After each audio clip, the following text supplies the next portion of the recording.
ख्रिस्तामधील सर्वांना सलाम. आमच्या तारणाऱ्या जिवंत आणि गौरवी प्रभू येशू ख्रिस्ताच्या नावात विश्ववाणी परिवाराकडून आम्ही मार्गाकरिता प्रकाश कार्यक्रमात आपले सहर्ष स्वागत करीत आहोत.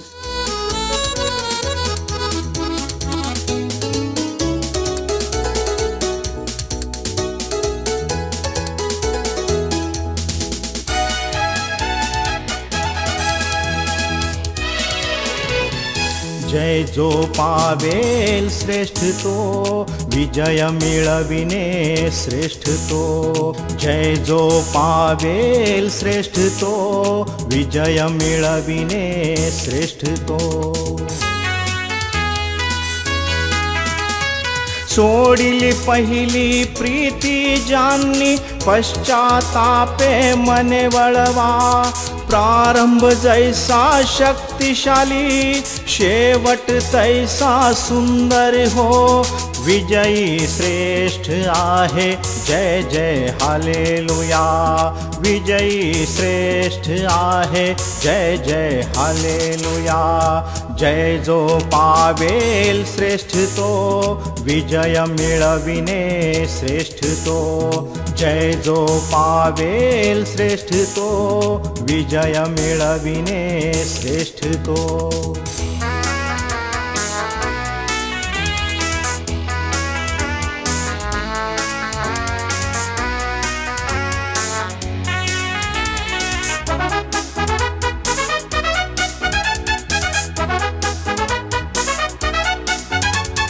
मरणापर्यंत विश्वासू रहा, प्रीती कर तू ख्रिस्तावर. बलामासम निकराने, न भीता तू जय मिळव. विजयी श्रेष्ठ आहे, जय जय हालेलुया. विजयी श्रेष्ठ आहे, जय जय हालेलुया. जय जो पावेल श्रेष्ठ तो, विजय मिळविणे श्रेष्ठ तो. जय जो पावेल श्रेष्ठ तो, विजय मिळविणे श्रेष्ठ तो.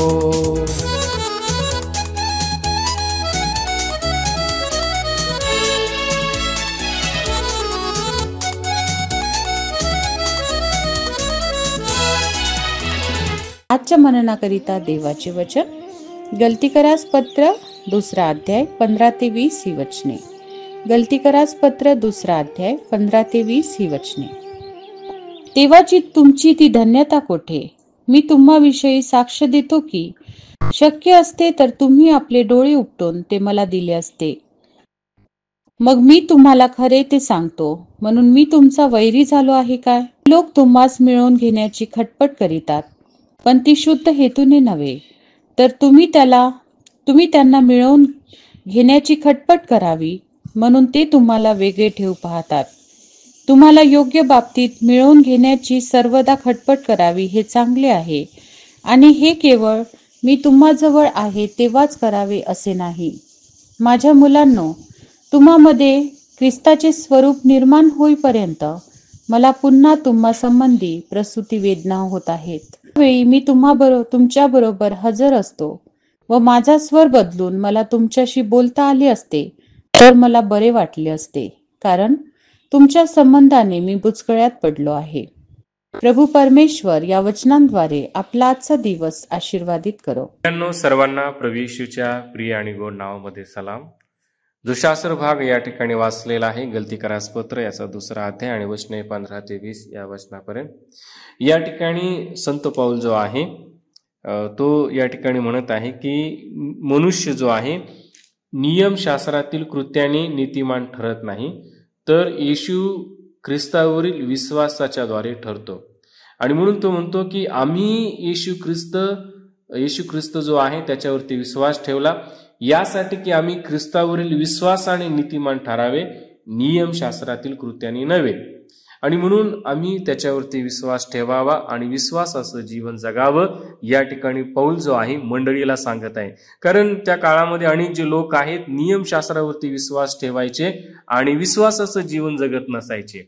कारण आम्ही पाहतो की जे लोक नीती महत्वाचं जीवन जगतात ते विश्वासाच्या द्वारे चालतात.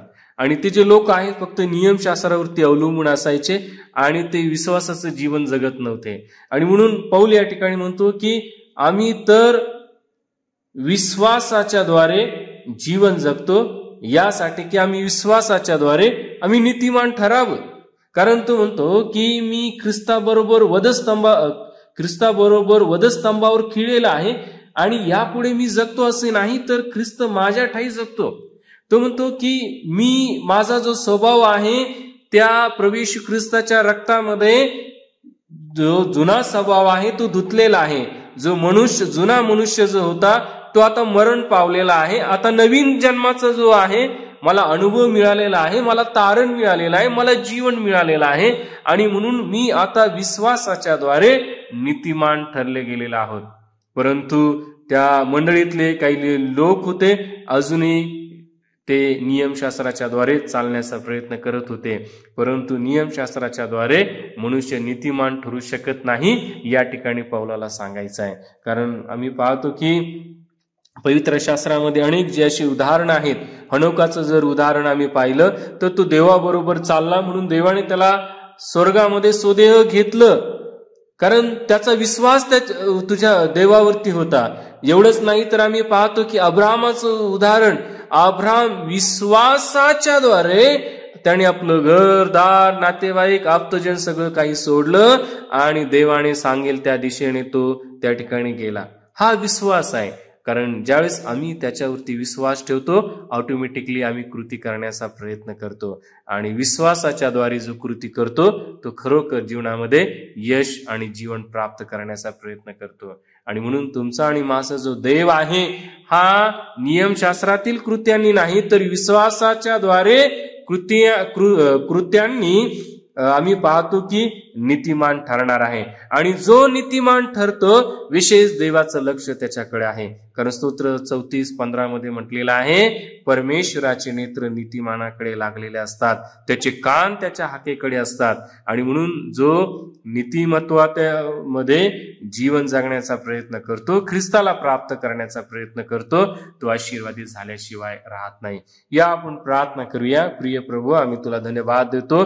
तू खरोखर महान देव आहे आणि विश्वासाच्या द्वारे आम्ही नीतिमान ठरावं, विश्वासाचं जीवन जगावं आणि आम्ही विश्वास ठेवून कृती करावी, यासाठी आम्ही तुझ्याजवळ प्रार्थना आणि विनंती करतो. कारण प्रभू दैवापा, तू आम्हाला विश्वासाच्या द्वारे तारलेला आहे, पापांची आणि अपराधांची क्षमा केलेली आहे आणि अनंत काळाचं जीवन तो आमच्यासाठी राखून ठेवलेलं आहे.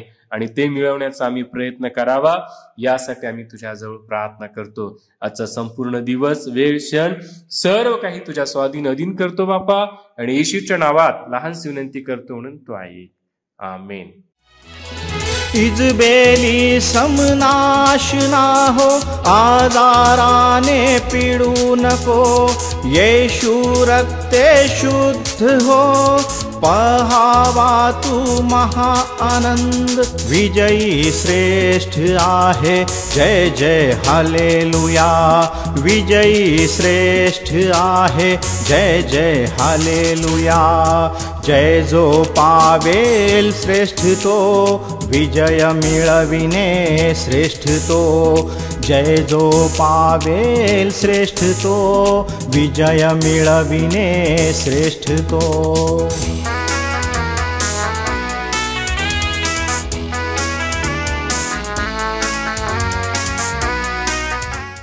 जे सौम्य ते धन्य, कारण ते पृथ्वीचे वतन भोगतील. विश्ववाणी प्रार्थना केंद्राला टोल फ्री नंबरद्वारे कळवू शकता. आमचा टोल फ्री नंबर 1-800-270-0333. पुन्हा ऐका, 1-800-270-0333. आम्ही आपणासाठी या नंबरवर प्रार्थना करण्यास उपलब्ध आहोत.